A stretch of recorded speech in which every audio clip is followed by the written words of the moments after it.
waanu gubaynaa haddaanu reer salaxley nahay agaasimayaashii raay waxaan soo dhiibay waxaanu leenahay reer salaxley dharlaan ma ahayn jiingadaha guryahoodii ka dumay daaro dhisnaabaa dumay waxaa dumaya kale guryo dhan oo xaafado dhan hoyu ahaa inaad funaanadeennigisaan soo siisaan maaha wax macnaa fiican oo hudheedha weliba waanu gubnay waa idinka arkay ku qaba dabka بسم الله الرحمن الرحيم halkan waxaan ku gubanaa hudheedkii ay keeneen ku yara agaasimayaasha dhammaan intii u hiilisay degmada Salaxley garxajis ka kow yahay garxajis degmada Salaxley waxa shahiidkii garxajis way degmada Salaxley heshay ma geeyna anagu hudheed ma geeyno wallahi wa billahi taala hudheed ma geeyno degmada Salaxley waxay u baahan tahay in wax loo qabto uma baahna in afar inoo yar intay soo cararaan igu sawir ay noqdaan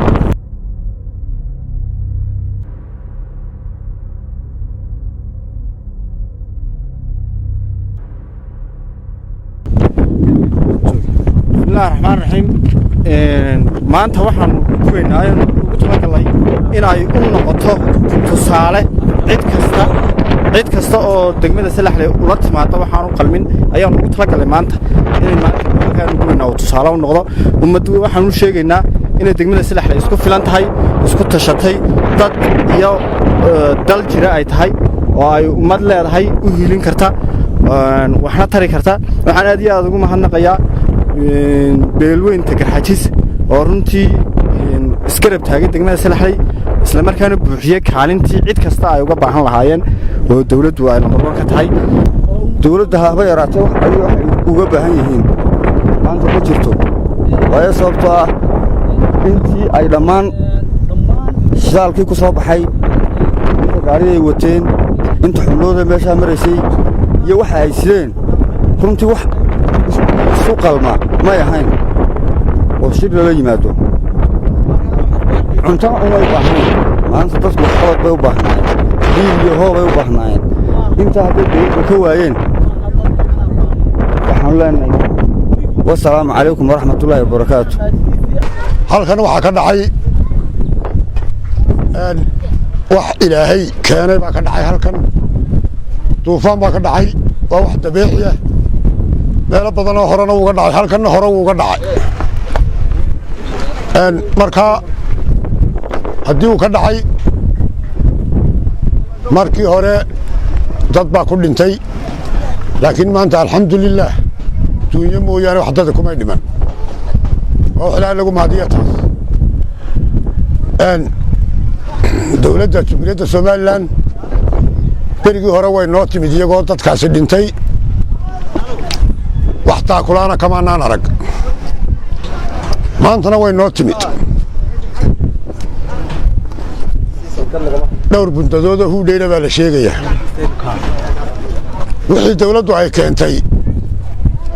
4 buntadooda hudheedha baa la sheegayaa alaala barakacayaashaasa 100 qoys iyaguna raashin u keenay dawladdii dhexe wasiirka waxbarashadu waxa la yidhi iskuulladiisii iyo waxaa isagu u eegay wixii dadka guuda in wax laga qaban doono in kanana allahu yaclam laakiin gurmadkii degdeg ahaa ee nolosha dadka ku xidhnaa ma hayno alxamdulilaahi rabbilcaalamiin ilaahay baa horta mahadle akoon kale awooddiisuna ay dhammaystiran tahay halkan Salaxley arrinta ka dhacday ee duufaanta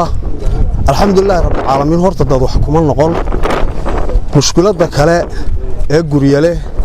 ee xoolo leh aad iyo aad bay u badan tahay maadaama aan dad ku dhiman alxamdulilaahi rabbilcaalamiin weeye xukuumadda somalilan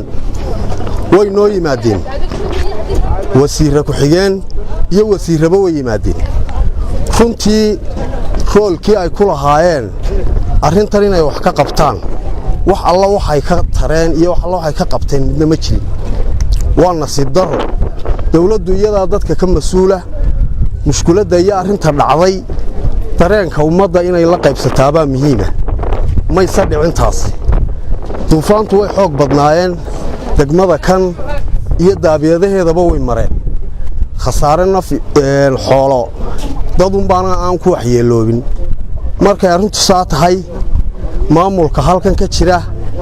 iyo dawladda dhexmedina doorkii ay ku lahaayeen may ka qayb qaadanin taariikhdeedii iyo arrinkeediina baalmugdi ayay geliyeen waa nasiib darro ilaahay un baananu ka cawilkaanu ka dalbaynaa wasalaamu calaykum waraxmatullahi wabarakaatu duufaanta iyo dhibaatada ka dhacday deegaanka sida ay odayaashu sheegeenba sida xukuumadda u caadada ah marka ay degmada Salaxley dhibaato ka dhacdo waxa loo soo diraa 4 qof oo ka soo jeeda deegaankan oo runtii kamarada intay sawir la galaan halkan u soo qodo doonta kadibna halkaas dadna lagu ilaabaa dadweynaha degmada Salaxley anigu waxaan kamid ahaa dhalinyartii sida live-ka ah u soo gudbinaysay isla markii ay dhibaatadu socotay aniga iyo groupka oo dhalinyar ah sidii baan ugu hawlanay hawsha oo trokoobkii iyo hawlihii u wadnay waxa la yaab leh in xukuumaddu ay degmada Salaxley kaga jawaabtay dhibaatadii ka dhacday inay keenaan dhar huudheedh ah oo coronavirus-ka la keenay iyo waxyaabo aan markaa taabanahaynin baahihii ummadda dadweynaha degmada Salaxley aniga ku hadlaya afkooda waxay aad iyo aad ugu mahadnaqayaan tulweynaha Garxajis hiilka iyo hooda la garab taagan dhibaatadii ka dhacday deegaanka degmada Salaxleyna maanta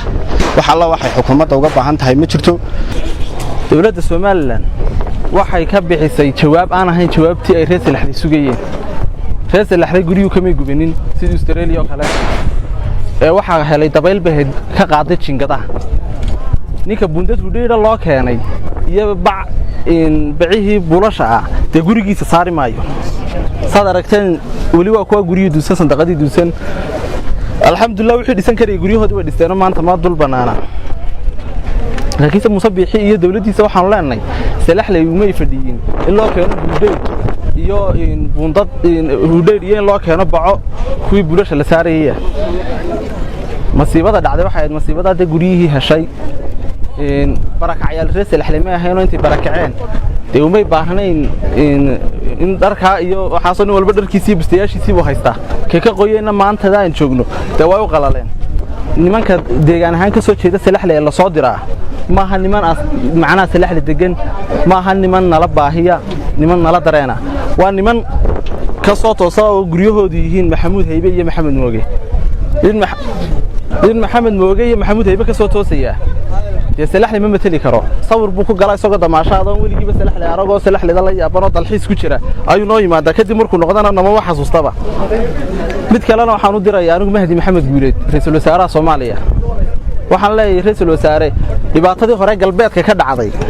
waad ka jawaabtay 1 milyan waadigii soo bixiyay dawladdu ka qaadatay lacagta Soomaaliya laga qaadan jiray xaaraantay hadii xalaaltayba waxaan ku leenahay Salaxley waxay kaaga fadhidaa caawimadeedii Salaxley waxay kaaga fadhidaa caawimadeedii ama nin reer Salaxley baad noqon ama xabashigii lagu sheegay baad noqon ra'iisul wasaare oo aad keeni doontaa in caawimada reer Salaxley kaaga fadhiyaan dibka horta indhihiina waa ku arkaysaan waa dul timaadeen badde dawladdiina dadku u qawadsay